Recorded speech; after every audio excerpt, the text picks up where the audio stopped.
खुलुमबाय गोजोन फुंबिलिनि गासैबो बड'लेण्ड बुब्लिनि अनसायगिरिफोरखौ बरायग्रोबाय। दिनै 3 जुन बुधबारनि फानजामुथिखौ फरायथिन लादों आं रबिन बसुमतारिया। फानजामुथिनि गिबियाव दं मेष राशि।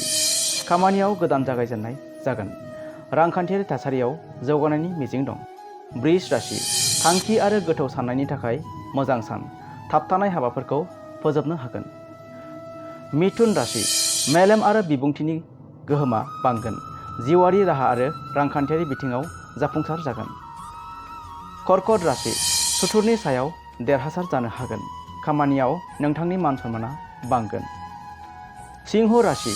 नोंथाङा गियानजों थार थिरांथा लानो हागोन। रांखान्थियारि मुलाम्फा जागोन। कन्या राशि। खामानियाव खस्थ' खालामनांनो हागौ। धैर्ययै आवगायलांगोन। तुला राशि। आद्रा थानाय खामानिफोरा आबुं जागोन। दावबायनायनि खाबु मोननो हागौ। वृश्चिक राशि। नखराव गोजोननि आबहावा सोमजिगोन। रांखान्थियारि बिथिङाव जौगागोन। धनु राशि।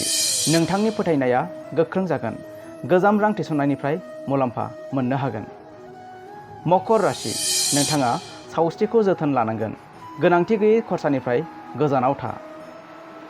कुम्भ राशि।